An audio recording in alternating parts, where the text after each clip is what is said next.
it's been a month since we've had a show because there was an issue last time. So you got this. Yep. Thanks to everyone who supported us over at Patreon. If you want additional episodes every month, just go back for $1 a month over at patreon.com/boardsandswords. Watch very closely now. 3, 2, 1. Bzow! Check that out. We want the fun. Gotta have that fun. Is it okay if it's okay if like when the bread touches the fries? Do I really want to just stand still and cast a lightning bolt? No, I want to avoid you and shove a lightning bolt across. I just crapped my alien pants. By the way, I just want to let you guys know. You hate all of us, and we're fired. I've released poison into the AC system. You all have about 5 minutes left to live. So much news, like all this stuff to talk about. No, there's been some stuff, but it was all boring. You didn't go with C. Well, you need to go with C. And our friends, we combined. You've told that story. We combined. Have I told it on the podcast? I'm pretty sure you have. told it. Well, I'm telling it again. Because I just realized as I was reading this that this game's already been done. They even made a show about it. It's called Yu-Gi-Oh! And go watch it. This is Boards and Swords. Hey there, everybody. Welcome to Boards and Swords. This is a podcast where we have bad jokes, good folks, and some gaming in there as well. I'm one of your hosts. My name's Chris Renshaw. And then one of the other people on the line, we have my partner in crime, Mr. Philip Herbig. Hey, what's going on, everybody? But he's not the only one out there. That's right. We want to thank you guys for joining us so that way you have time to listen and watch us chat with Mr. Rob Daviau. Yes, That's from me. many things, but mostly restoration games. That's why I'm here tonight. The hat I have on tonight, I'm not wearing. It's actually a bowler when I do restoration games. That's what I'm here for tonight, to talk restoration games. That's fantastic. I'm very much a fan of the bowler hat. Thank you. So specifically, you're here because you've got your latest Kickstarter, which I believe is this Tuesday. This Tuesday at noon Eastern time. It's Thunder Road Vendetta. Yeah. So if you're watching this live, you've got a little bit, but by the time the podcast comes out, it will already be the show will already be live. The Kickstarter will be live. It will already have broken Kickstarter probably and shut down all servers. They forgot to put an extra 0 on. Sure, entirely possible given the way that I've seen things. No, not possible at all. And that is Thunder Road Vendetta. Mm-hmm. Now, this is I have to say, half the time when Restoration announces a project, I have to go look up the game that is being referenced. Every now and then, there's like I did remember because I was born in '86, so I was more of a '90s kid. I did remember Fireball Island, and I remembered the tower from the Dark Tower, but I can't remember if it was just my memories as a kid or if I just heard enough people when I first got into board games that always talked about the tower. It was probably that you just heard about it. I mean, I was young for it. I was born in 1970, so I was like 11 or 12 when that came out. It's Return to Dark Tower, actually. Sold out very quickly, was very hard to get, was very expensive, and so it became this sort of cult classic because you had to hunt it down. So that one I would be surprised if you had seen. Right. But when I heard the name Thunder Road Vendetta, I doubt I played it, but I definitely remembered the name. The name sounded familiar. But in case anybody doesn't know, why don't you give us the quick pitch on it?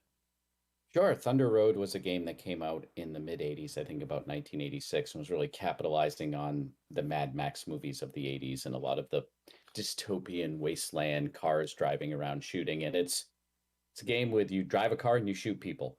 I mean, it's a really straightforward game. It is not going to win the Spiel des Jahres. And that's exactly what we wanted. And we got a lot of requests to bring it back.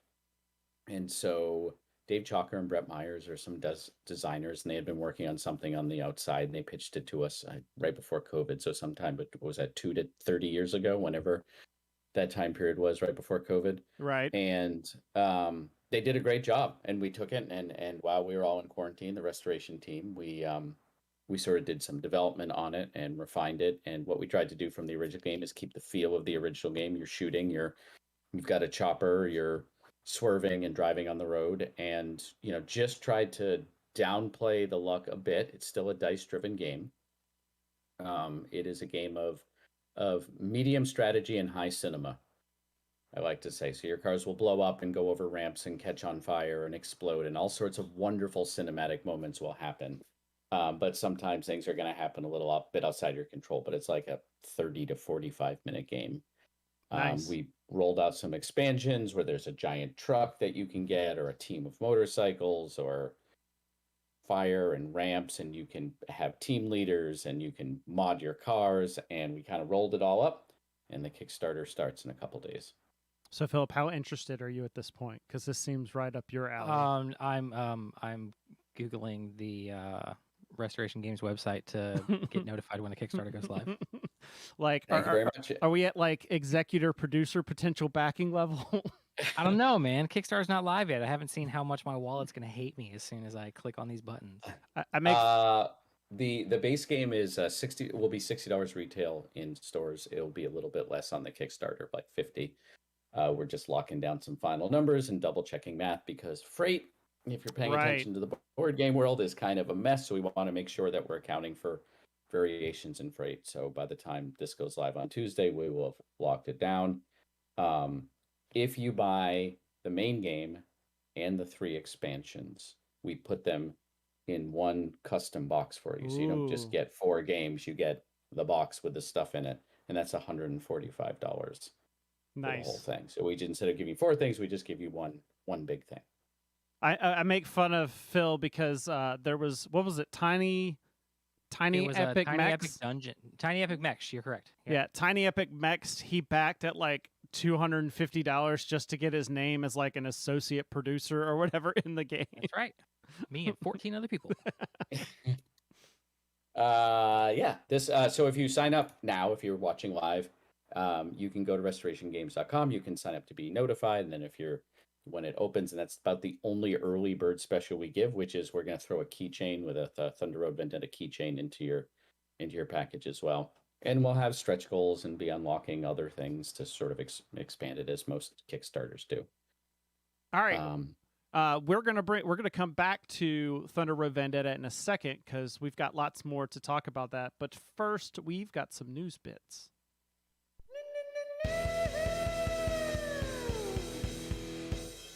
All right, and I got to apologize to everyone up front because we were off for an episode, so there's a little bit of a mix. I tried to weed some stuff out here, but I thought the things that I've got here are a little bit important. So this first one that I've got here, let me press the right. There it is, that button. The first one we have, this first game that I'm talking about, it's prime for a collab with Leader Games, because you just throw some cute woodland creatures in, and it would be Let's Make a Bus Root, except for ROOT instead of, thank you. Yeah, that, I heard you practicing that sound effect before we got on. I'm like, there's going to be no use for a rim shot. Nope. I was way wrong. There's a reason it's like the first part of the catchphrase is bad jokes. Yeah, I'm seeing this now. So, Rob, have you ever played Let's Make a Bus Route? The roll and write from Sashi and Sashi? I think so. Okay. I heard a lot of people talking about it, because when it first came out, I think it's a Japanese game, so it was really hard to get here in the US. I think you could only get it through the BGG store. But Yellow Games has now announced that they are bringing it to the U.S. They've renamed it Get On Board. It's going to be Get On Board New York and London. It's stated it's coming out in Q1 2022. I'm going to say from here on out, anytime somebody says a release date, take that with like quotation marks, because nobody knows. It's tough. It's really tough, and it's going to take another year to untangle. Yeah. So the description here says, and Get On Board New York and London, you have 12 rounds in which to build the best bus line in town. Each round reveals a new card that shows all players the route shape they must complete. Place your bus accordingly on the central board. Take the passengers where they want to go by connecting them to their destination, your bus line. Avoid traffic and gain as many victory points as possible. Yeah, especially if you're a fan like me and like games like Railroad Inc. All the reviews and pictures I saw of Let's Make a Bus Route looked really great, so I imagine this one's going to be good too. So this is a little more in depth than Railroad Inc. because you actually have to. Right, like, it's not do the related. route. Yeah, it's not related at all. It's just that style of game of Oh yeah. think like you played Welcome to, where you have the cards that you flip over instead of the dice. Yeah. Yeah, so think like that versus having dice. So the next one, this one's not exactly a good story because someone put the con in Gen Con, and that is right before, right before Gen Con, there was the story that broke that Pandasaurus Games actually had a break-in at one of their warehouses. So it was literally like while their people were heading to Gen Con to set up their booth, they got a notice from their warehouse that someone had broken in and stole 200 copies of The Loop and 100 copies of Dinosaur World. So, and this was before Gen Con, before it was available anywhere. They already started putting it up on eBay. So I kept it in here just as a warning. If you're interested in either of those games, and I would avoid going on stuff like eBay just because you don't want to support this type of behavior. You're probably better off going directly through the Pandasaurus website to make sure that your money's going to them and not to thieves. So, but however, if you backed Dinosaur World, they did say that they didn't lose enough that it would affect the people getting those games. So they still have extra copies, so it shouldn't affect their ability to deliver pledges. But just a reminder out there that there are some not so great people out there. All right. Next one, you'll understand this joke in a minute, but it sounds like Paizo needs to clean up their act. So this is another not so great one. I'm gonna run through this quickly. This was actually a Twitter thread. There's a woman online called Jessica Price. She's very well known for kind of calling out terrible behaviors at some businesses. Like she was at Riot Games, and I've got a link in the show notes that's got to put all the thread together. But basically, over the past month, she came out with this stuff with Paizo, talking about some of their hiring or not hiring practices, but their working conditions, talking about how like one of the customer service teams and stuff, they hadn't had their building vacuumed in like 7 years or something like that, and were having people with like asthma and problems having issues, and like the company was being very resistant, like they couldn't even vacuum it themselves. Really weird stuff, you know. You know, like Roombas are a thing, right? Yeah, exactly. Like this is like the dumbest thing to get called out on because it's so easy to kind of do, but it's worth a read just for seeing the types of things that are out there. So, yeah. I didn't mean for there to be a bunch of crimes in this, because I just now realized I put them all back to back. Because yeah, you did. It's a crime edition. Yeah. So the next one, hey Philip. Yep. If I stand on the edge of a building but offer no proof, would you say I allegedly did it? Allegedly. So this one was. I just ate. So if we could tone that down. So this one was kind of that just came across my radar today.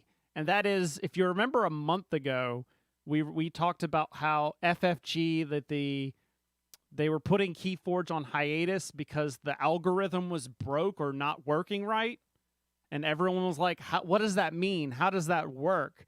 Well, it turns out through Board Games Insider, which is a podcast that Stephen Bonacore and Ignacy Chevicek do about kind of the industry stuff, he has a reliable source, basically. So again, we're going to chalk this up in the allegedly category.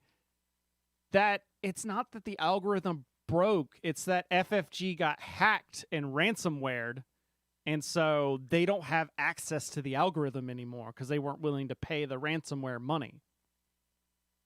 So if you don't understand how a ransomware attack works, it's when if you don't have your files backed up, somebody comes in, takes your data on your hard drive and encrypts it, so you can't use it unless you have the decryption key, which your hacker has. And usually it's like, well, give us thousands of dollars and we'll send you the key. So just one of those random things that's you hear about it at maybe like the large scale businesses, and you hear about like small, like people, this happening on their personal computers, but it just kind of shows that this kind of cybercrime can affect anywhere in between as well. And also go back up your data if you haven't done that. That's kind of the biggest part of this news, is that it wasn't backed up. Which I mean, come on, you're a big company, and you're not backing up your data. Yeah, I mean, I have most of my, like the drive that does all the podcast stuff. I have almost the entire thing backed up to OneDrive, and like any special photos, I think I have photos backed up to like 3 different places. Like, Okay, that's a little word. well, it's like some things do it automatically, so I'm just I like, gotcha. So, and then All right, in non-criminal enterprise news, non-criminal it's still not a great story. This next joke is Arkham Horrible. Oh boy, wow. Okay. Oh man, yeah. You all right there? Do you Oof. need a minute, Rob? Do you wanna breathe somewhere else? All Yeah, right. I'm okay. I'm up. Oh, okay. So the FFG in-flight report happened, and we did a whole stream commentating on it. But not a lot happened. This was you could definitely tell this was a 2021 kind of thing, because there was definitely not a lot of substance to the in-flight, which I kind of wish they had just said up front versus revealing what they had, and then at the end revealed a Star Wars The Outer Rim expansion and did a mic drop on on camera, and I was just like, no, you don't get to do that by announcing 3 games and then just drop a mic because you announced one thing that everybody was really hoping for. But I feel like if they had said at the top, like, hey guys, we don't have a whole lot of stuff. There's a whole lot of issues going on in the world right now, and a lot of our products are still waiting in a harbor. So, but like they announced the new Keyforge set once they get their algorithm back. Yeah, you can get an L5R water bottle. That's right. They did announce that they're going to be having like merch for a lot of their big brands. That's the word I'm looking for. The big brands thing. So like you can get like T-shirts and stuff soon. A new Arkham Horror standalone pack that's Machination Through Time. I'm really excited about because I love time travel, especially in Arkham. And then a bunch of other things. Like I said, either check out the special stream we did, or take a link or look at the link in the show notes. But lots of neat stuff there. So I'm gonna throw it. Philip, you actually brought something. Sure. Did you manage to find the thing you were looking for? I found the link. I contributed. Yay, I'm helping. It's more than I'm doing. Hey, Rob's sitting there looking pretty, and that's really what we needed on this show. Okay, I can do that. I'm pulling. We gotta when all this pandemicness started, and I built this extremely overpriced Netflix watching machine that I have on my desk here. We also a couple friends got together. We started playing a game called Deep Rock Galactic. Tagline is Danger, Darkness, Dwarves. And it's a completely fun game, completely destructible environments and missions with objectives, and you can drink beers to gain special abilities. We also found out that you can go through an entire mission completely drunk. Oh, of course, you're playing And drawers. Absolutely amazing. I mean, just the controls do not respond how you want them to. It's completely amazing that they worked that in there. At the beginning of this year, they hinted some stuff to us, and then finally on October 1st, they announced that they're creating a Deep Rock Galactic board game. This looks really cool. Oh yeah, all the stuff that's in their announcement right now is It's all prototype pictures. Yeah, you can see that. But from what I'm looking at, this is going to be, I mean, the way they're going to refine this down and all the mechanics they're going to try to shove into this, it's probably going to make fans of the computer game extremely happy. And I mean, even without the video game being a thing, this looks like something that would do very well just as a board game on Kickstarter. It's got lots of minis or it's going to have lots of minis, and it's that kind of like kind of co-op. Danger, Darkness, Dwarves, and dice. So, since you've played the game, and if people go back, they'll remember we had like several episodes of you talking about the game. Several. Based on what you've been reading here, how well is it translating as far as the gameplay of the game to the board game? So one of the elements that's going to be a little difficult is the destructible environments. There have been many of times playing the actual game where it is faster to kind of slowly dig a tunnel straight through to your target than to actually follow the existing tunnels that are already on the map. And so the board game needs to have that. the board game, they say they're trying to work on finding that mechanic and how they'll make that work properly for a board game. There's friendly fire in the game, which got a little. I mean, we took a break last week. Instead of playing Destiny 2, we were playing Deep Rock Galactic, and a couple of us kept just like jumping in front of each other and then taking damage and wondering what the hell was hitting us. So it looks like I'm seeing coming 2022, but did they say when? Like, did they give an idea of when? Oh, they it does. Don't. Okay, Yeah, it's never going to mind. go to Kickstarter first. Of course. Yeah, and the when is it ready is right now. We don't have a definite answer for that. Gotcha. I'd be curious to see how they do that, because going to Kickstarter first, good, got it. Probably aren't going to run a Kickstarter during the holidays. Yeah. So then they're in January, February. If they're ready to go and turn files over after that, coming out of Chinese New Year, because we're getting in the weeds here. Yeah. And freight manages to stabilize, then 2022 is accurate, but that window is closing. Yeah, I think they mean the Kickstarter is coming in 2022. Well, then I bet they can pull that off. Yeah. I would, yeah, especially if they're still figuring out mechanics. I would doubt that the game would come. And it looks like they've only been working on this since the beginning of 2021. So it sounds like there's probably a lot of development still in work. But this is another on my list of Instaback. Don't even need to see reviews. Nope, don't even care. They could pull a Star Citizen and I'll still send them money. Nice.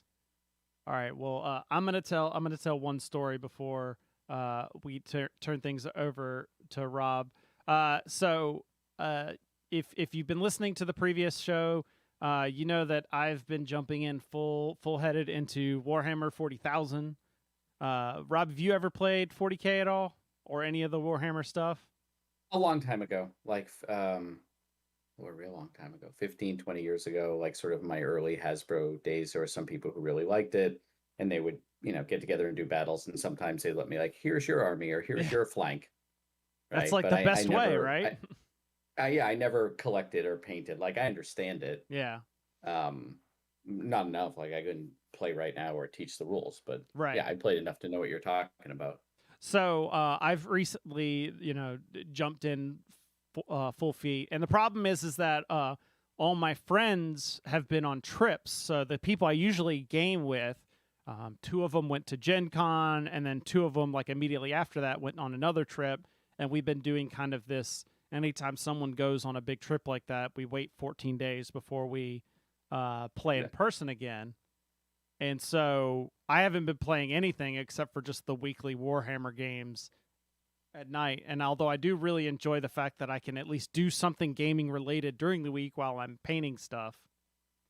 And I'll probably do a separate one-off thing where I talk about each of the individual, because I don't want to bog things down here. But the one thing I did want to say is I kind of had a moment a week ago, last Sunday, because I'm playing in this. They call it an escalation league, where you start off with like a certain amount of points, basically, whatever. And then the first month, and then the second month it grows, and the third month it grows again, which is great when you're new because it means I can spread out that money purchasing and not have to dump like hundreds of dollars all at once to be able to play. Well, we just did our first big power jump. So you had your size of your army, and then it doubled. So we have a twice as big army now.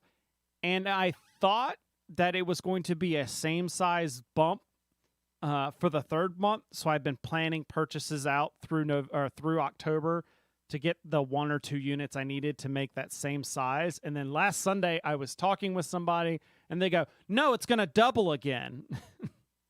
And I'm like, "Oh crap." Cause like now you're talking about instead of 1 or 2 units, that's like another $200 worth of minis if you purchased them brand new that I'm going to have to get. And it was just like, oh no. But it's almost like they want to make a profit. yeah, especially when you see like what one figure runs and it's like $35 for like one mini. Oh, yeah, they've got that thing. They've got that system honed. It's like the Apple route because now they also have their own stores too. So it's like they got like every piece of the chain. I remember a guy worked for Steve Baker back, in the aughts. He's from England and he had worked at a Games Workshop store. And I think he said at some point, it might have been the 90s, if we were talking like during a certain period of the 90s, the profit per square foot of store of Games Workshop stores in London was exceeded only by the jeweler who is the exclusive jeweler to the royal family. Oh my God. There was no more profitable per square foot store. So wow. That is amazing. That is an anecdote that has no way I can prove that, but it's a great anecdote. I could see that in England. I doubt that over here, but I could see it in England. So yeah, I had to quickly scramble, and I managed to save some money by getting a bunch of used stuff because I found someone just like offloading stuff, and I was like, sweet, snatch. But it was just it was a very bad moment last Sunday when I had to tell the wife like, oh hey, I'm gonna need to buy a whole lot more than what I thought I needed to buy. Her response just afterwards, after I explained it to her, was just like, so like you're gonna be able to use this after this league is over, right? Like you're not spending all this money just for these 3 months and then not be able to use it again, right? And I'm like, yes, I'll be able to keep playing with it.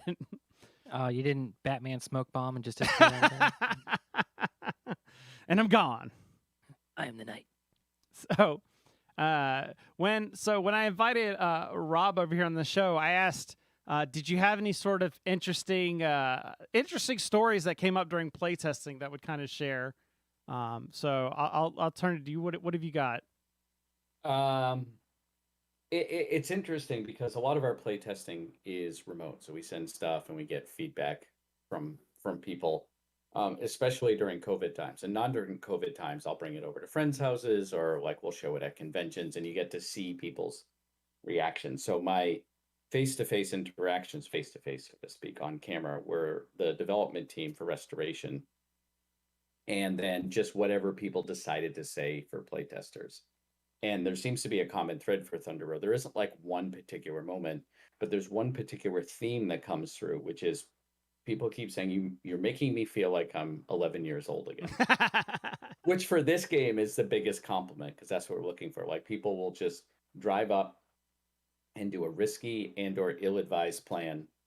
And sometimes it's just results at what you expect, but sometimes the results are so wonderfully unexpected and cinematic that people are just instantly are like, yes, and I blew you up. Like they just giggle like they're kids. And to me, that's one of the things that I particularly like about a game. I got into games from playing D&D when I was 11 years old and being a kid at heart. And it can be a lot of work to make games. And I can get bogged down in, is that a semicolon? Is that an M dash? Or is it in a space or on a space? And, I was editing rules today, which is why that was top of mind. But also, just money and price and logistics. So I always like it when you can get to a game and just capture joy, right? That just the childlike joy you get from playing Right. a childlike game, but by adults doing it. And I think that I was trying to think like Thunder Road just creates what I said before about medium strategy and high cinema. It creates cinematic moments. We have a hazard in the game that when you run it over, it's called blast off. And when you blast off, you roll a die and it'll tell you how many spaces you move, and then you roll the direction die. It's like a hex grid to see which direction you blow up in, and you Oh skip yes. every space in between. Now, a lot of times you just go right off the board to the side and are out of the game, or occasionally you go backwards and you're behind in the race. But one time there was something where someone's like, well, you're going to win on your turn, but I'm just going to go forward on my turn, and then hit a blast off space and actually blasted off forward the exact number of spaces that they needed to Oh my gosh. land right over the finish line. And it required that to be a blast off, them to roll forward, and the die to move them like exactly 4 spaces because everything else would have killed them. So yes, that's a lot of series of luck, but the game itself just like, again, it was an ill-advised decision, but I love that it created this moment. Blast off seems to do that a lot. There's a board we're calling it right now, at least the bunker, where there's a big obstacle in the middle, so you have to go left or right. And everyone went right, and they're shooting each other and ramming into each other because that's what Thunder Road is. And I decide to take the safe road, and I go around to the left, and no one's there until someone shoots someone. They swerve into a hazard. The hazard is blast off. They blast off over the bunker That and land on my car. My car is smaller than their car. Due to the collision, my car moves and goes off the board and dies. So, for those of you who are listening who love your Euro games, very refined, it's okay to have an uncomfortable feeling. Right now, I was about to this say, game there's definitely going to be a large portion that this is not their game. No, the base game is a real beer and pretzels game, or a game to play with your kids or casual gamers. Once you get into some of the expansions, we give you more control over your experience. Each car can get an upgrade, and you can get a crew leader, and you'll get some tokens that you can use, and you can mitigate dice, and so you can have a more tactical experience. But what we really wanted from the base game is be the last person standing. Right. Shoot or slam everyone else off the board. And you can choose. There's a couple different strategies. Like shooting is not risky to you, but it's a little bit harder to hit some things, and slamming into people often produces chaotic results and may affect you, but you can choose which one. So when you talk about playtesting, there are the incidents that come to mind are unexpected things where some small car just plowed into a stack of larger cars. Actually, I think I did this. And they're like, what are you doing? Right, because there's danger all to the left and the right. I said, yes, but if I keep slamming in, 2 cars can't occupy the same space other than as soon as they do, you roll to see which one moves in which direction they move. Okay. So And it's the like larger a car can call, pool ball thing. Yeah, and the larger car can call for a reroll. Right, so I slam my small car in. I'm going to get no rerolls. And due to even with people calling rerolls and trying to get me, I ping-ponged over an entire herd of cars and ended up directly in front. I'm like, that's how you do it. You just go into the back of the cars and bounce around and just come out in the front. The odds of that happening were very, very low. Right. But I was losing, and you get 3 cars. I'm like, let me give this a try. Let me see what happens. If it goes sideways, if it literally goes sideways, then it'll go sideways and I'll hit a wall, and that'll be the end of me. If I go backwards, I can still shoot someone. And against all odds, I went forwards. Oh, this sounds totally up my alley, because that's one thing I like to do is if it's apparent it's going to be hard for me to win, I just turn into the agent of chaos, where it's like, how can I just mess up the board for everybody else? So that sounds perfect. Yeah, and again, for those listening who's going, oh, that sounds a little chaotic for my taste, you can control it. You can play low chaos. You can tactically try to shoot people and position yourself and put your chopper in such a way that you can't get shot. And you very much can play it like sort of a conservative game. But there is a lot of joy of, I'm just going to hit you and we'll see what happens. Right. So it's just a delightful game. Like people play and they go, this is just fun. And which, I've made Pandemic Legacy, and I've made some stuff, and I've really tried to make things that, even though they tell a story, are very, very structured. and very composed, right? And you're thinking through a lot of the variables and balance. And we're still thinking about them here, but it's nice to just go, it's about driving a car and hitting someone and shooting them. Yeah, the concept You- is a little simpler. Yeah, like you just really want to make sure that that is the thing that you're encouraged to do on every turn. Yeah, but There's a it's lot of racing.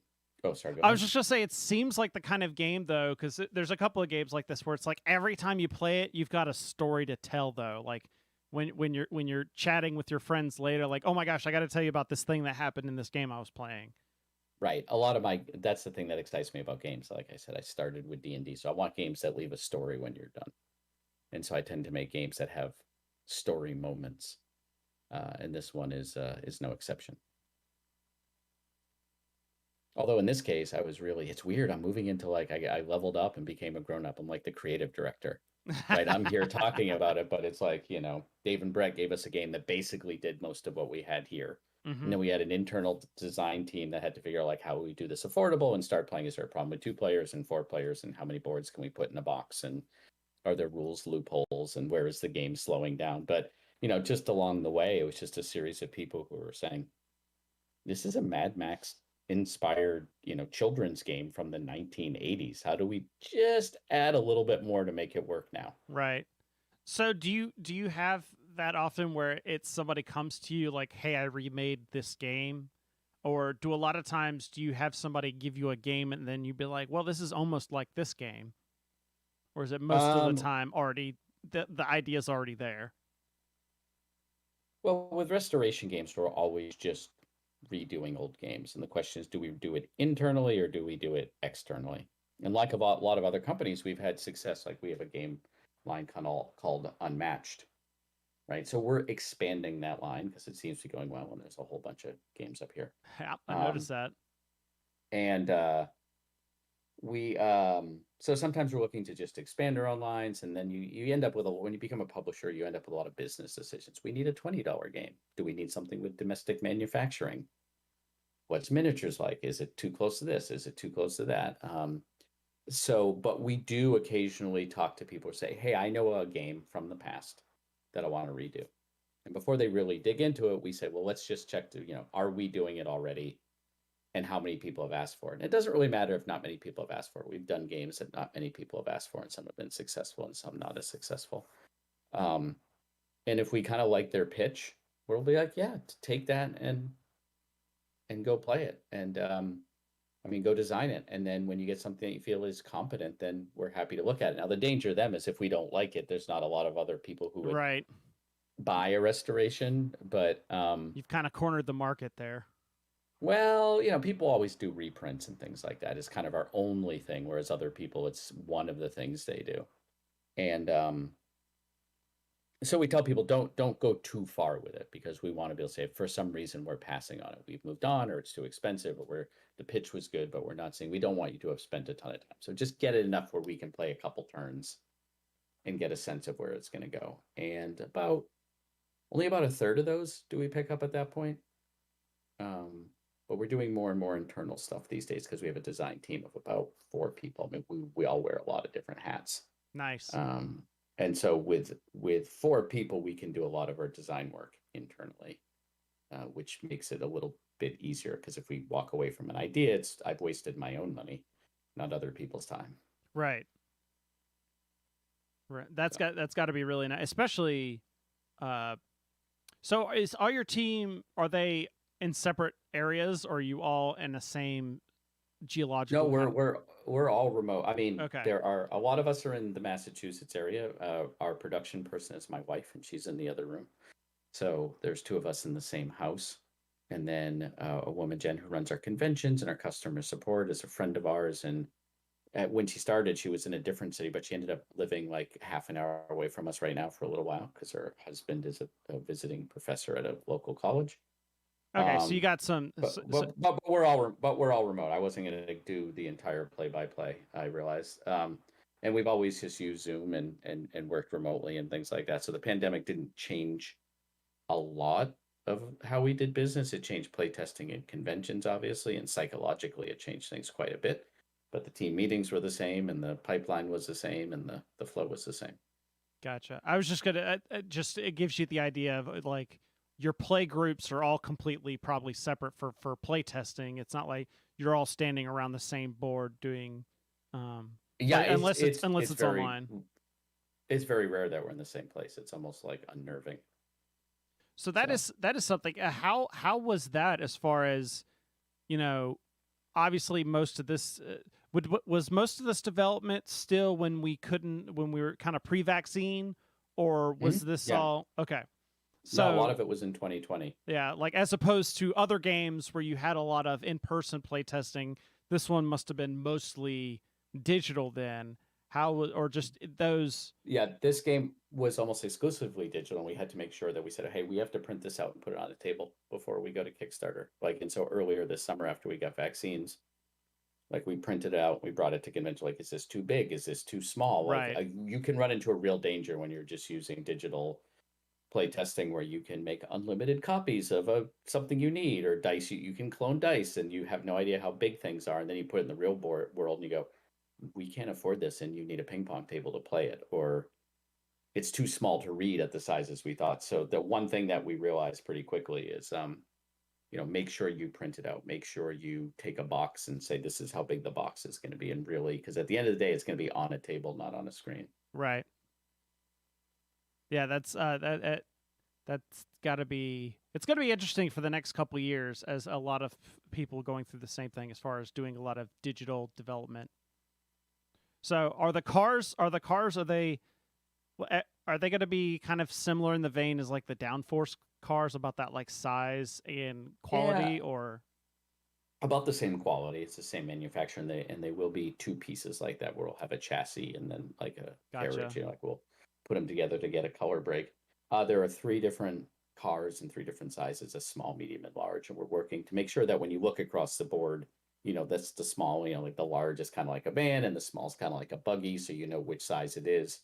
Gotcha. And we had to design them this interesting thing. When you go into the same space with someone, you have to resolve who moves. And so they actually have to stack on top of each other, not snap like a Lego brick. Right. But they can't just fall over because you're moving and you want to put it there, and you got to go get the dice and you need to remember where it is. And so we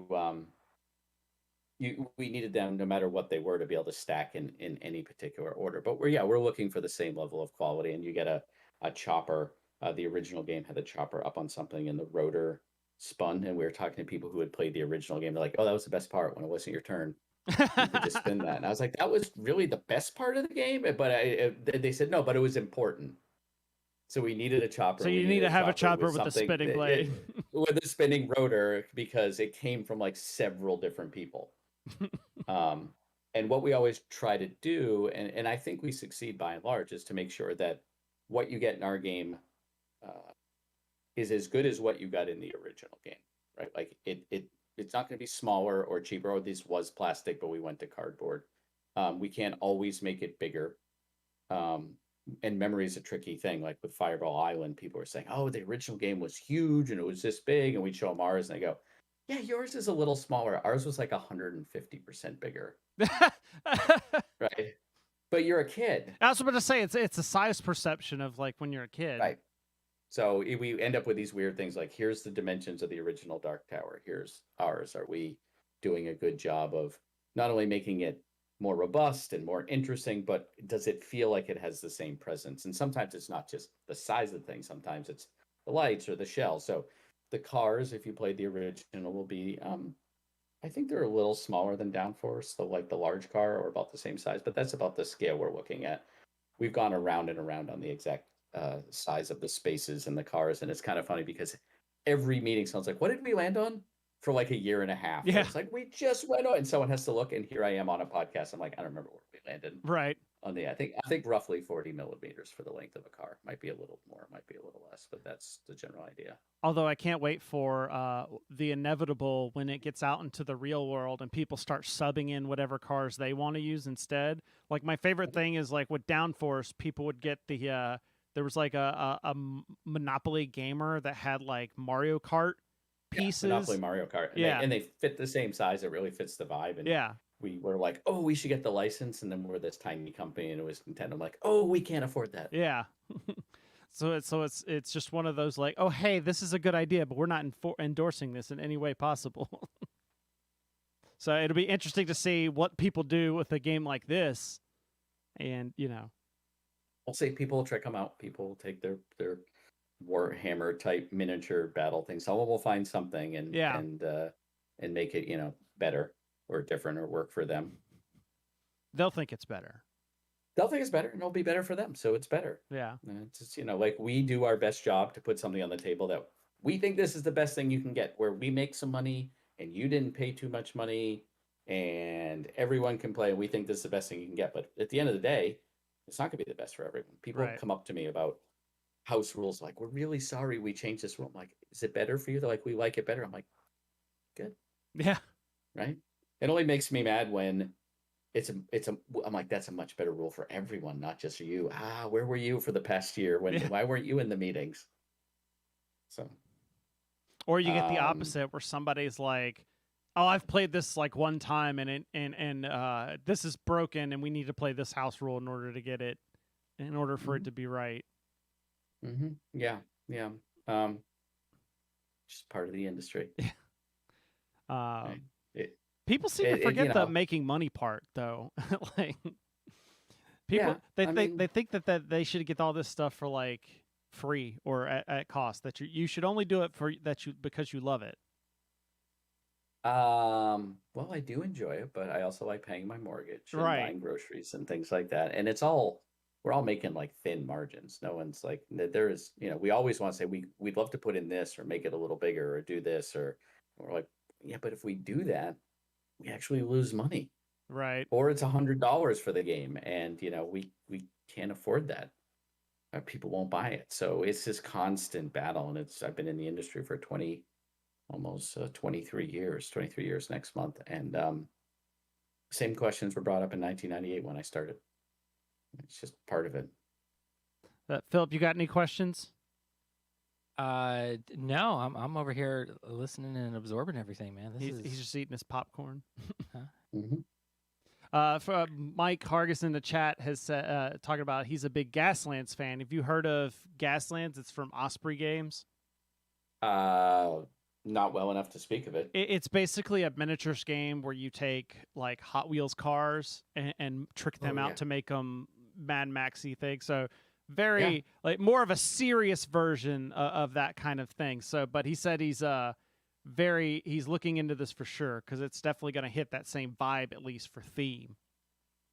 Yeah, it's the same thing. We wanted something. A lot of our games are trying to be very accessible, right? They're Return to Dark Tower is a meaty game, right? But that's definitely our meatiest game. But there are a lot of miniatures games, like vehicles and miniatures, and that do a really good job of creating some tactical simulations. But they tend to move pretty slowly. Right. And so if you want a crunchy game and you want to like look at turning arcs and how long it's going to take you to slow down and stuff, those games are great. And I played them before and I enjoy playing them, but they're not something you kind of pick up and put on the table with casual people. So we were looking to fill that spot of, this is about driving fast and the game plays fast as a result, really on your turn. Well, at the beginning of the round, you're going to roll a bunch of dice. And all you're going to do on your turn is take either one or two of those dice and allocate them to a car and move it. And if you can shoot someone, shoot. Nice. The reason I said or two is you'll have an extra die. So once during the round, you can not only move your car, but you assign it off to the side as sort of a special command. Like this car this turn can drift through the first car that it would get to. Or it's going to repair something. Or I'm going to call in a chopper attack. Before I move this car, I'm going to take a bonus turn with a chopper to try to shoot you and get you out of the way. So now the car that I am going to activate can go through there. So we just wanted like really literally it's run and gun, right? And you just sort of say, put your die down, move that many spaces. Can I shoot? Yes. Roll the dice and go. And then how you do that effectively, given the dice that you've rolled, the board state of the time, when you use your command, when you use your choppers are also tactical things, is how you play better. So Mike also asks, and you've hit around this a little bit, but are there any other unique or new mechanics that'll be in this game? Unique or new? Boy, not like a legacy game or something like that. The took us a while to figure out what the collision system is to be simple and fast. And we kind of went through maybe half a dozen different systems where you're trying to figure out should the large car be able to slam the smaller car off the road. And we ultimately settled on something that feels like it does exactly what we want in a very simple way. That when you move on to another car, you either put your car on top.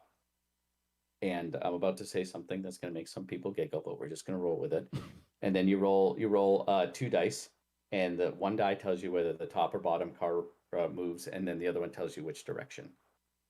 And the top or bottom one has 4 that say top and 2 that say bottom. So the person running into it usually is 4 say bottom and 2 say top. So usually when you run into someone, they move, but not for certain. And if you look at the first result and your car is larger, you can call for a re-roll of both dice. Nice. So And there's dice there's a die that just says top or bottom on it. Yeah, it's a top bottom die, and it gets a lot of giggles from people. And we just decided it's a game that we're willing to live with that. And then there's a die with just front left, front right, and then the back doing the same arc. And so you can be like, bottom car moves to the left, front left, and it's like, yep, perfect. And then you're done, because sometimes you might have like this little kinetic ping pong or 3 or 4. Right. And I know that sounds like simple. You're like, well, how else would it be? And the answer I can tell you is we tried a lot of different things that were maybe a little more tactical, or cared about how fast you moved, or if your car was a large and that was a small, so you were medium, so it was like twice the size, and if it had moved that turn, and a lot of things that probably would play into what would happen if you were slamming into a car. And ultimately, we just kept refining it down and down and down till we got to where it was. And now the game just plays very briskly, and you just get it, which is fun. So, looking at the questions we got, we had a couple beforehand. You mentioned Unmatched earlier and pointed out all the boxes. One of our questions from Beetle in our Slack was, if you could publish an Unmatched dream box, like either whatever license or anything you could, who would be in it? Well, we're doing those right now. That's a cool thing. I've spent 23 years doing this since my company, so we can chase whatever license we want. And if it's a non-licensed character, we can just do it. I mean, we've had some delays because of COVID and some stuff, but the Marvel sets are fantastic. I grew up reading a lot of Marvel comics, and sort of sit down and say, what is the fighting style of this character, and reduce it down. That just makes me feel like a little kid being asked to, do their dream for work. The reason I don't want to dig into it is because if there is something that we're looking for or seeking, I don't want to talk about it until we either get it or don't get it or something like that. I'm 51 years old, so a lot of the things I could tell you that appeal to other people don't appeal to me, because most pop culture now I'm too old for, and people who are adults, people who are in their 30s or their 40s who grew up with Pokemon and Harry Potter and a lot of the Nintendo characters and Mario, I go, okay, I kind of know what they are. So there were a bunch of friends sitting around, and we're all like in our early 50s, and we said, do we think collectively we can name 10 Pokemon?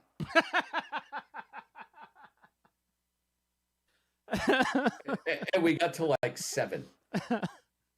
And we're like, okay, right? Like, it's a wonderful license, but it, doesn't mean we would do it or wouldn't do it. It just means me personally. It's easier to say, if you're younger than me, that most people listening probably are, and you have this thing like, why wouldn't you want to do this video game or this anime? It's like, because I just spent the past 20 years raising my kids. I just became an empty nester, right? So I was doing stuff. And so I have a lot of pop culture affinity for things that are around in the 70s and into the 80s more than the 90s and the 2000s and stuff like that. So chances are things that I'm going to be excited in are maybe we're not going to do because they're not good business decisions. Like, no, Rob, no one needs Battle of the Planets, a Japanese cartoon from the late 70s. So I had completely forgotten about the Marvel Unmatched stuff. Have you announced what character-wise packs? We have and we haven't. We have a partnership with Mondo Games, and they were owned by Alamo Drafthouse, which is are owned by them, a movie theater chain. And obviously movie theaters were hit really badly. And so they've been trying to figure out how they can restructure to do some things. And so there is a lot going on, and it's all very corporate and super unexciting when talking about game design. So I can't remember what they've announced and what they've shown, and I don't want to step on their toes, so I will just basically defer and not talk about it. And maybe there's some up there, so I'm just going to move my screen so that they're Okay. So we got it. So first of all, Patrick Leader's in the chat, and if you want to hear, yeah, if he wants to afterwards scroll back and listen to the very beginning, he can hear a bad joke I made. I'm sure you have others. So oh, I can't. He can hear him live. But there's a common thread I'm hearing because Mike Hargis says, when will you bring back HeroScape? But Beetle on our Slack also asked, is HeroScape financially unfeasible to produce now? Are the components too costly? Yes, it is. Yeah. Are the components too costly to produce HeroScape that would be profitable for the publisher? Well, there's a couple things about HeroScape, and I was one of the people who worked on the original designers who worked on the game. I wasn't the principal designer, but I did a lot of early work on it with Craig Van Ness, who really was the person. Hasbro actually took out a patent for that interlocking system that the maybe hexes? is the hex thing, because it's a physical sort of patent for how they go together. That's probably coming due soonish, but that's not the big problem. Right. One of the problems is copyrights don't go into the public domain. So the names and the Valkyrie and Battle for All Time and all of the characters and all of the art and everything, those would not be reusable. So we'd be creating a whole new batch of characters. The rule system would be up for debate about what's protectable or what's not. But even if that was taken care of and we said, okay, we're bringing HeroScape back, and the patent it went out of patent, and we think we can do an IP with all new stuff that would appeal to people, is that game was designed, plastic is, there's a lot of shortages right now in general. And even if there wasn't, it's a petroleum derivative to some extent. I mean, just to like shorthand it. Right. So a gallon of gasoline in 2002, when we started thinking the idea, was like $1.20. So it's 3 times that amount now. And then you look at the size of the box and the weight of the box and the freight that's going on there. And the master set, which cost $40 in 2004, would probably be like 120 right now. And also that was selling directly into Target, and there's fewer markup. Hasbro just sells to Target, and so there's just one level of markup. When you go into distribution, we have a warehouse is selling it to a distributor, the distributor's selling it to a hobby store, and the markup is much more excessive. So you'd be looking at $120 to $150, and that game really worked well when you had multiple sets. So there's almost nothing about it business-wise or manufacturing that works, which kind of too bad, because I had fun working on it. It seems like a fun thing to bring back, but we've never really done a deep dive, because as of right now, there's a patent on the interlocking system, so it's not even worth thinking through how we could be clever. Gotcha. Yeah, especially and even in this day and age, just using that much plastic is, and also I remember I had a thought. Hasbro even tried to bring it back, and it just didn't do well, because they did the Magic the Gathering. It was like Arena of the Planeswalkers. Yeah, where they sort of said, okay, we can do a base coat that's cardboard. Yeah. Right, and then you can build up from the cardboard, which, to be fair, is not a bad idea. But it was apparent. It's good. Yeah, so immediately it's not as good as the thing that people had known.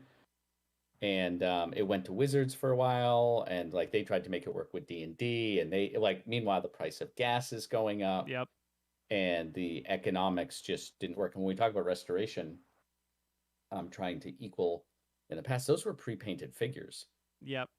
That had like 7 to 10 paint operations on each one, and labor has gone up in China. So I mean, that might be a $200 game now. So. Yeah, seems like a market for somebody needs to find like the like a more bio-friendly version of plastic that can be used for. You'd be a very rich person. Yeah, the toy industry would be the bottom of the people who would use that right away. You'd be surprised. I could see that there's been a lot of decisions I've seen that get made based. I watched that like the toys that make us, and you find out how much of Star Wars got affected by like the toy branding deals. It's crazy. Oh yeah. Oh yeah. Yeah. So you want to talk Star Wars, you want to talk toys and Hasbro, like now you're in my wheelhouse. So that's stuff I know. That's what I just said is like the limit of my knowledge on that. I'm I don't interested know in it. too much more, but I'm well aware of the licensing. I mean, I got hired at Hasbro when we were developing stuff for Episode 1, Phantom Menace. And so watching the giant machine of merchandising and Right. licensing come to life was eye-opening. And that's around when the Epic Duels came out, right? Yeah, which was right became Unmatched. It became Unmatched. Yeah. I became old enough to rip off myself. Again, that was Craig and I together. I always like to make sure I give credit for the both of us. We did that game real quickly. We came up with the engine over the course of an afternoon and built all the decks over the course of a week. And we're like, all right, let's put it out. You know, this is a tie-in for Attack of the Clones. Yeah. And then it just got a life. So that was kind of like an ingenious idea when it came around to restoration, and it's like you're restoring a game that you worked on in the beginning, and then just using kind of public domain figures to kind of cover the character piece. That was a really, really cool way to take that system and then apply it to a more general kind of audience that may not be only Star Wars. That's sort of our philosophy. Like when you look at Thunder Road or you know, Unmatched, which was, well, we did something for kids. So how do we just move it up enough that it's still casual, but it's not like just a kid's game again, right? There's a reason it's in a hobby market and not on the shelves at a Target or something. Speaking of which, you now have your stuff on the shelves in Target. I was actually at the store the other day and I saw the more compact version of Downforce. Downforce, yeah, it's the board's the same and the cars are the same. Right, Time. the packaging's smaller. The packaging's a little thinner, and the cards are a little bit of a different size for reasons I don't quite remember. Right. But you know, Target has restrictions on how many they can put in a case and how much shelf it wants to take up. So we took it. So yeah, so if you want Downforce, you haven't bought it. It's in Target now. And we did a deal with Goliath Games, our Fireball Island for right. us. That also reached, that one. Yeah, it had reached the I wouldn't say the end of its life cycle, but we weren't going to reprint it again. And it had been very good for a couple of years. And they said, is there a way we would like to take your idea? And that was more of a pretty moderate redesign to make it work for Target, to bring the price down, to make it work on the shelf. So that we made much simpler, because that's really sort of a giftable thing. That's under the Christmas tree, right, to celebrate Christmas or a birthday party. We get this box and there's an island and there's marbles and things. And so our game had, you know, collecting 3 different colors and sets, and you had to get snapshots and go to different places, and you play cards and you get souvenirs, and it was not that complicated, but it was not a game for 6-year-olds.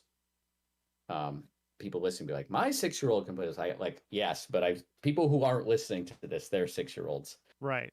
Can't play. So we did a redesign. I tapped into my Hasbro past, and sort of we did a redesign to get it something that you could just get the rules and play. And yes, not everyone celebrates Christmas, but a lot of these are under a tree at Christmas. Like, how do you go to like, I want to play, read the rules, to the parent going, okay, hold on. All right, this is how you play. Like, how fast can you get that to happen? Because if it's too long, the game doesn't work. So regardless of whether you've played the previous version or not, you'll be able to pick it up and start playing pretty quickly.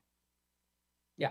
Even it's that, like a lot of stuff I was saying with Thunder Road, it's like, oh, it's not a kid's game, but it's a casual game. Like right. the new Fireball one is a kid's game. It's a kid and lightweight family game, right? That's what you would play if you have very young kids or something like that. The Fireball Island that we have is a lightweight gamer game. It's a kid game if your kid is in a gamer family. Right. Got it. So that would be the big difference if you already had one, would be more of if you do have smaller children and maybe the first one isn't enough for them, that would be the reason to get it. Yeah, but they're not. I just like to say they're not compatible. The islands right. are at different scales. I think. Yeah, one is definitely smaller. I saw it's like 80% scale, and the marbles went from like 16 millimeters to 14, or 14 to 12. So you'd be don't buy it thinking like, well, I have the main game or the expansions. I want to get this one to add a simpler experience because it's a whole separate ecosystem. And that's why there's a different subtitle. Was it Call to Adventure or something like that? Race to Adventure. My to... goodness, it's been a long year. Yeah. Yeah. Yeah. So I there's was a different. doing all this during COVID time, so it like lives in this sort of fuzzy area of my brain. Gotcha. But even then, it gave you the opportunity because if I remember right, wasn't there a deal where you actually had the Curse of Volcar in Target for a while until the new version came out? Yeah, that was 2021 logistics. Like their version was being manufactured, but there were all these freight issues. Right. Target is fastidious of you need to be on the shelf by a certain time. So Goliath said, can we just buy your excess inventory and use that to cover the first 2 months? The slot for our game. So when our game shows up, it will just occupy that slot. When they go to reorder new ones, then they worked it out with the Target buyer. They didn't try to like slip a fast one on them saying like, we're going to give you a different game. They just said, our game's going to be like 6 weeks from now. Do you want something now? And they said, sure. So it might still be available at Target. You can get our game for basically like 40% of the retail price. It was the remainder of our inventory. It worked out great for us because we didn't want to be selling our game for $75. Well, there's one at 30, even though it's a lot less content. It wasn't going to sit well. So it was just a way for us to sort of clear out the stock and clear out excess stock and say, we're good. Yeah. So if you have the game and you don't have the expansions, we'll probably, unless we're doing it now, I think we're doing it up to Kickstarter, going to run a sale on the expansions, which we still have some left over, but not the base game. Like we'll bundle those. So everything must go. Fire sale, fireball sale. A fireball sale. Fireball sale, yeah. Hey, I actually just got I had played it at one of the conventions before, and I had it, or I got it at one of the previous sales, but I just got it to the table back because again COVID. So, just played it for a full game for the first time, maybe like 2 months ago or so, and still people, my gaming group was still really enjoying it. Just how simple,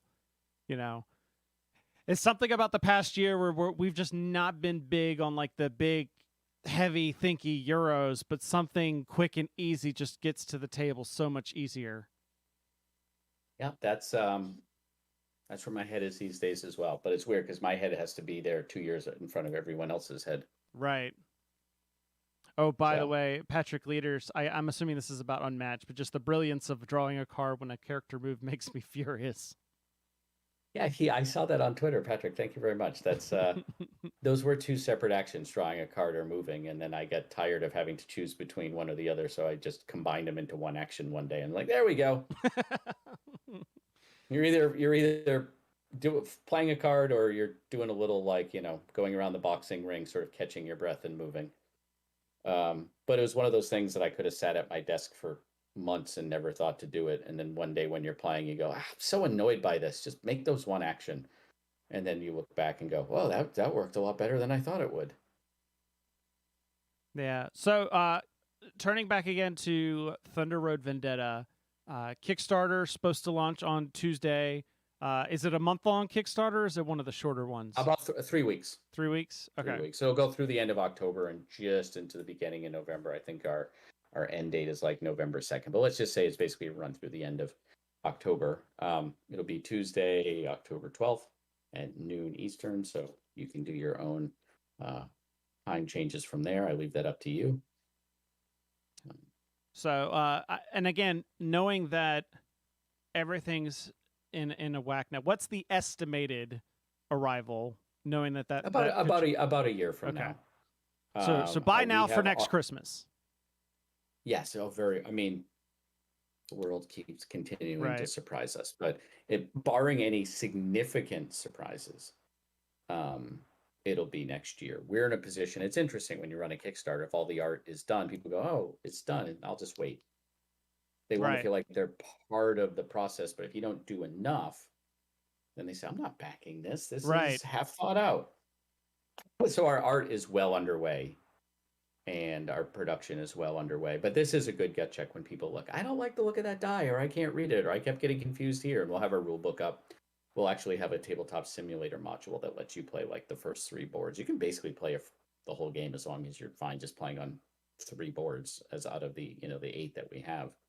So you'll be able to try before you play. You'll be able to read the rules, and coming out of this, we will get a lot of feedback, very good feedback about, I don't understand this, or could you have that, or could you do this? Like with Fireball, and people are like, I miss the river, I miss the water, I miss the water. I'm like, we really didn't know the water was a big part of it for kids growing up in the 80s. So we went back and repainted the island to have water on it.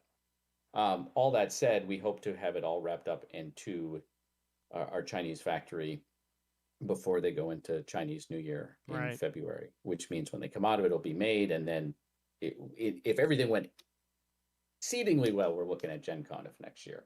But I think it's safer, given the state of the world right now, to say, no, probably more like the fall. Gotcha. One last comment from the chat. Mike Hargis suggests a 1980s slasher version of Unmatched. Yeah, well, so yeah, it's very nice to talk about that, but those are IPs are held by all different people, and even if they can work out at some top level to have Freddy versus Jason or something from 2 different cinemas, getting a license arrangement with like 3 different movie studios or production companies and getting them to agree that other people's stuff will be in there, and their person won't be the most powerful but can be killed by the other people, and then you get all of the approval rights from all of the artists, is basically not worth the headache. How hard is it to do? And has this even come up to where you do like a completely separate but legally distinct version of a character, where it's like, this is intended to be, but it's in the style of, say, like Freddy or Jason, but it's a completely different. We have not want to do it because it just feels like for us it would look cheap. It would look like we couldn't afford the license. Like if we can get Marvel, people are like, well, why couldn't you just get the license? Right. So we don't want to be the knockoff, right? Like the public domain where they just can't sue us. It also makes it harder to go to other licenses in the future, and they're like, well, you ripped these people off. Gotcha. Like they couldn't sue you, but like, like you look like you're willing to do what you need to do. So it's not worth the long-term like sort of viability of the company to be cutting corners like that. Gotcha. All right. Philip, any last questions? No, I've been sitting here enjoying listening to this talk. There's a lot of learning about stuff. It's great. Yeah, no, yeah, the behind the scenes stuff I'm always fascinated with. And I forget that this isn't something that everyone thinks of, right? I've been doing it as most of my career in my life right now, and not quite half my life, but we're getting up on it. And so I forget that other people don't think that way. People come to me like, "Oh, do you just play games all day?" I go, "Probably more than at your job." Right. But there's a lot of stuff that has absolutely nothing to do with games. I mean, what I like to say is if you do something full time, your job follows, right? Like meetings and emails and schedules and like that just moves whatever you're doing for a job. Right. It's like, what do you do in that 10 to 30% that makes it your job and not someone else's job? And that's where the real fun is for me. Gotcha. Well, thank you. Thanks, Rob, for joining us. And remember to go back Thunder Road Vendetta on Thursday or Tuesday when it comes out. Tuesday the 12th. Thursday's when the podcast drops. That's the confusion. So if you're hearing this on the podcast, it's live now. Go check it out. I'll have a link in the show notes, or you can go to Restoration Games. I'm sure there'll be a link to the Kickstarter at the top of the page. Yep, we will have a Kickstarter. You can follow me at robdaviau.com. Sorry, I got people tweeting at me about what I'm talking about now and asking about the questions. It is robdaviau.com. Sorry, not .com. Well, you can go there. That is my website. But at Rob Daviau is my Twitter, or at Restoration Game. We leave the last S off for savings. Actually, we leave it off because Twitter handles can only be that long. So at Restoration Game, or at Rob Daviau, or you can go to our website and restorationgames.com, and that will shoot you over to the Kickstarter. Just go over to Kickstarter. All right, Philip, it's time to roll that beautiful bean music. That's going to wrap up our episode this week, everybody. If you want to watch the show live, we record mostly every other Sunday. Check out boardsandswords.com/live. It's got the schedule to all the links of all our live streaming channels. If you like this show, you also got to check out boardsandswords.com to see all the other stuff we do, which Chris will probably update at some point when we do more things. Yes. It's been a difficult month or so, but you can email us comments and questions, feedback at boardsandswords.com. If you've got any other thoughts on what we've talked about here, make sure to share them. Let us know. We'd love to hear it. We're also on social media, facebook.com/boardsandswordspod. It's our official Facebook page because I couldn't get Boards and Swords.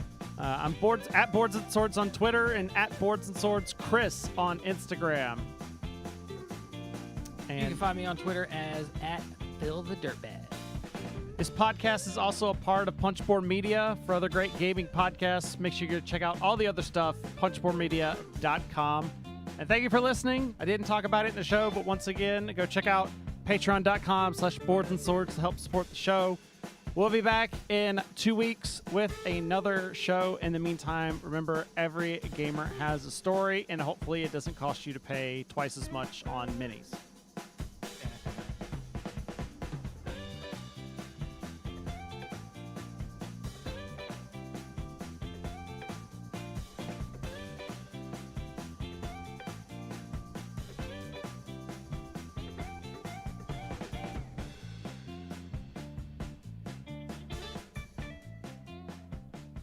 Okay, I was like, we usually time it a little better, but there's the fade out.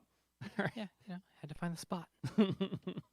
Thanks everybody for watching live. I'm gonna kill the stream now.